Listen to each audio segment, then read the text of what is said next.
قاضی صاحب رحمہ اللہ 19 فروری 1930 بمطابق 19 رمضان المبارک 1348 ہجری سلطان العارفین حضرت مولانا قاضی نور محمد نور اللہ مرکزہ کے گھر قلعہ دار سنگھ ضلع گوجرانوالہ میں پیدا ہوئے۔ آپ کے والد محترم حضرت قاضی نور محمد رحمہ اللہ 1923 میں چودھری محمد عبداللہ مرحوم کی دعوت پر قلعہ دار سنگھ میں تشریف لائے تھے۔ حضرت قاضی نور محمد کی تشریف آوری کے وقت قلعہ دار سنگھ شرک و بدعات کا گڑھ تھا۔ آپ نہایت بصیرت و حکمت اور صبر و تحمل کے ساتھ اہل علاقہ کے عقائد کی اصلاح میں مصروف ہو گئے۔ انداز تبلیغ نہایت سادہ تھا، ہر ایک سے دھیمے اور شفقت بھرے لہجے سے گفتگو فرماتے۔ آپ کے پرتاثیر واعظ و نصیحت سے الحمدللہ آہستہ آہستہ آبادی کی اکثریت کے عقائد درست ہوتے گئے۔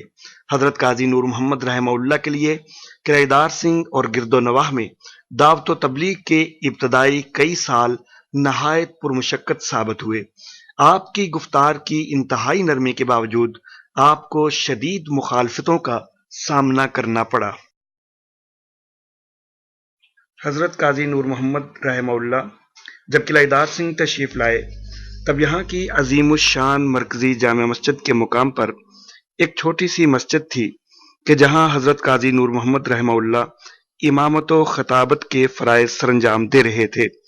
اس مسجد کی ابتدائی تعمیر غالباً 20ویں صدی عیسوی کے پہلے اشرہ میں ہوئی تھی۔ موجودہ شکل میں عظیم الشان عمارت کی تعمیر حضرت قاضی نور محمد رحمہ اللہ کی زیر نگرانی 1940 کے اشرہ میں ہوئی۔ مسجد کا بنیادی ڈیزائن شاہی مسجد دہلی کے طرز پر ہے۔ مسجد کے خوبصورت مینار اور گنبد ایک طرف تو مسجد کے حسن اور شان و شوکت میں اضافہ کرتے ہیں اور دوسری طرف یہ اہل اسلام کے شاندار و تابناک ماضی کی یاد بھی تازہ کرتے ہیں۔ مسجد میں تقریباً 2500 افراد کے بیک وقت نماز ادا کرنے کی گنجائش موجود ہے۔ حضرت قاضی نور محمد رحمہ اللہ نے 1930 میں مذکورہ مسجد کی سابقہ چھوٹی عمارت میں تعلیم و تدریس کا آغاز کر کے الجامعۃ المحمدیہ کی بنیاد رکھی۔ یہی سال استاذ العلماء حضرت قاضی عصمت اللہ رحمہ اللہ کی ولادت کا بھی ہے۔ مسجد کی موجودہ عمارت کی تعمیر کے بعد بھی یہی تعلیم و تدریس جاری رہی۔ حضرت قاضی عصمت اللہ رحمہ اللہ نے بھی ابتدائی دینی تعلیم اپنے والد محترم سے اسی مرکزی جامع مسجد میں حاصل کی۔ حضرت قاضی صاحب رحمہ اللہ نے حفظ قرآن حکیم قلعہ دار سنگھ کے قریبی دیہات چہل خرد میں حضرت حافظ عبد المتین رحمہ اللہ سے مکمل کیا۔ ابتدائی دنیاوی تعلیم قلعہ دار سنگھ سے ہی حاصل کی۔ میٹرک کا امتحان گورنمنٹ ہائی اسکول نمبر 1 سے پاس کیا۔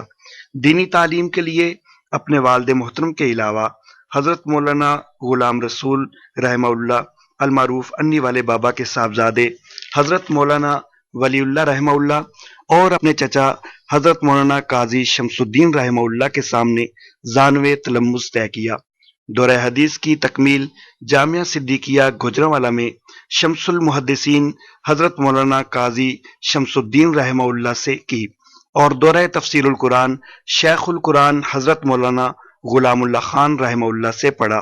علاوہ ازیں گریجویشن کی تکمیل کی۔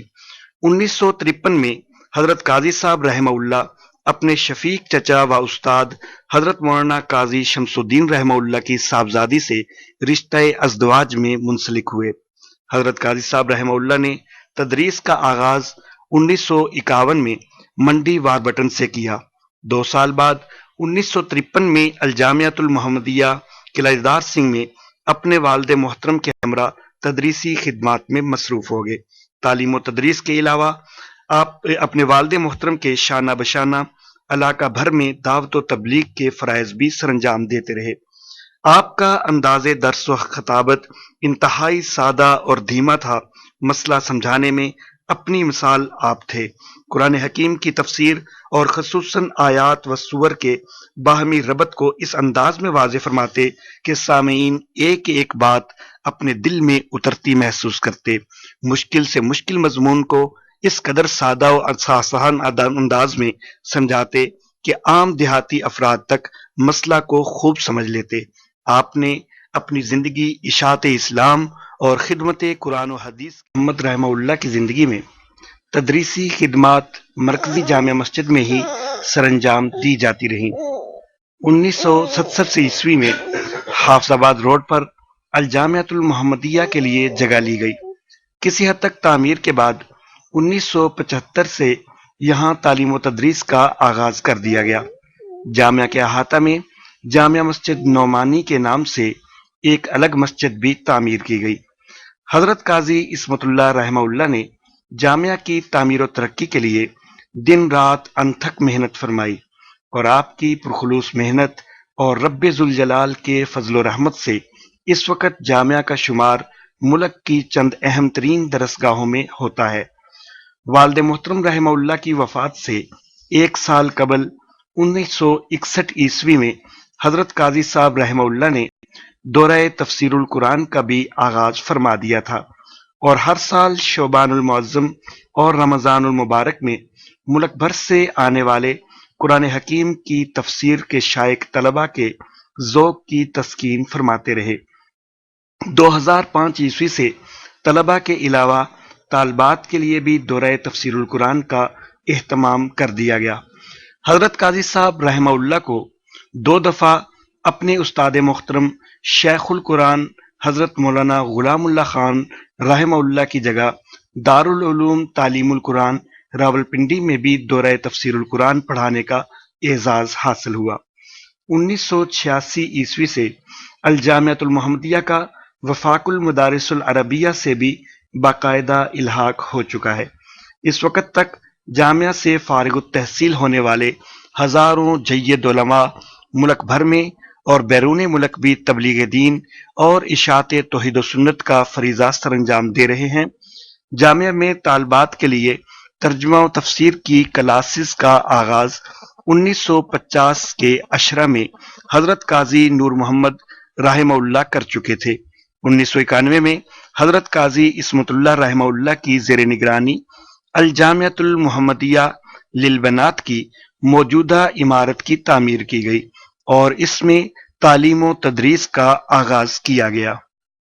حضرت قاضی صاحب رحمہ اللہ مدرس و مبلغ کے علاوہ کامیاب مناظر بھی تھے۔ اہل باطل آپ کے سامنے سر اٹھانے کی جرت نہیں کیا کرتے تھے۔ حضرت قاضی صاحب رحمہ اللہ سیاسی سرگرمیوں سے عملی شرکت سے عموماً اجتناب فرمایا کرتے تھے۔ صرف انتخابات میں مناسب امیدوار کی حمایت و تائید کا اعلان فرما دیا کرتے۔ 1977 عیسوی کے انتخابات میں البتہ قائد تحریک حضرت مولانا مفتی محمود رحمہ اللہ کی شدید خواہش پر آپ نے قومی اتحاد کے پلیٹ فارم سے قومی اسمبلی کا الیکشن لڑا۔ حضرت قاضی صاحب رحمہ اللہ کو 3 دفعہ حج کی سعادت حاصل ہوئی، علاوہ ازیں 2 دفعہ عمرہ کے لیے حرمین شریفین تشریف لے گئے۔ روس کے خلاف سفارہ مجاہدین کی حوصلہ افزائی کے لیے 2 دفعہ افغانستان گئے۔ 1980 میں دارالعلوم دیوبند کی 100 سالہ تقریب میں شرکت کے لیے حضرت قاضی شمس الدین رحمہ اللہ کے ہمراہ انڈیا گئے۔ ختم نبوت کانفرنس میں شرکت کے لیے برطانیہ کا بھی دورہ کیا۔ حضرت قاضی صاحب رحمہ اللہ کے اہم ترین تلامذہ میں ناظم اعلیٰ اشاعت التوحید و سنہ پاکستان حضرت مولانا سید ضیاء اللہ شاہ بخاری، نائب امیر اشاعت التوحید و سنہ پنجاب حضرت مولانا علامہ عطاء اللہ صاحب بندیالوی، جبوڑی ضلع مانسہرہ سے حضرت مولانا غلام نبی شاہ صاحب، جامع مسجد شہداء لاہور کے خطیب حضرت مولانا قاضی محمد یونس صاحب انور، مرکزی مبلغ اشاعت التوحید و سنہ پاکستان حضرت مولانا محمد یونس صاحب نعمانی، دارالعلوم تعلیم القرآن راولپنڈی کے محترم حضرت مولانا اشرف علی صاحب، مرکزی مبلغ اشاعت التوحید و سنہ پاکستان حضرت مولانا احمد شعیب خان صاحب، ناظم اعلیٰ اشاعت التوحید و سنہ پنجاب حضرت مولانا قاری عطاء الرحمان صاحب، اور کثیر تعداد میں دیگر جید علماء شامل ہیں۔ حضرت قاضی صاحب رحمہ اللہ کی پوری زندگی سادگی، توکل علی اللہ، سچائی، اور تقوی و پرہیزگاری کا نمونہ تھی۔ قلعہ دار سنگھ کے لوگ حضرت قائد صاحب سے والہانہ محبت اور عقیدت رکھتے تھے، جس کا اظہار قلعہ دار سنگھ کی عوام نے کئی مواقع پر آپ کی زندگی میں بھی اور پھر آپ کی وفات پر بھی کیا۔ حضرت قائد صاحب رحمہ اللہ نے اپنے پیچھے 3 بیٹیاں اور 5 بیٹے چھوڑے، جن میں سے حضرت مولانا ابو احمد قاضی اطال محسن صاحب راشد اور حضرت مولانا ابو اویمر قاضی لکال محسن صاحب زاہد عالم دین ہیں۔ مولانا قاضی اطال محسن صاحب راشد اپنے والد محترم کے جانشین کی حیثیت سے الجامعۃ المحمدیہ کے اہتمام اور جامع مسجد مرکزی میں خطابت کے فرائض سر انجام دے رہے ہیں، اور مولانا قاضی لکال محسن صاحب زاہد تدریس کے علاوہ تصنیف کے شعبہ سے وابستہ ہیں۔ ناظرین، آئیے اب ہم آپ کی خدمت میں شیخ التفسیر والحدیث استاذ العلماء حضرت مولانا علامہ قاضی عصمت اللہ رحمہ اللہ کے جنازہ و تدفین کے مناظر پیش کر رہے ہیں۔ ناظرین، یہ آپ جنازے کے اٹھنے کا منظر دیکھ رہے ہیں۔ حضرت قائد صاحب رحمہ اللہ کی رہائش گاہ سے 2 بجے جنازہ اٹھایا گیا اور اب یہ جامع مسجد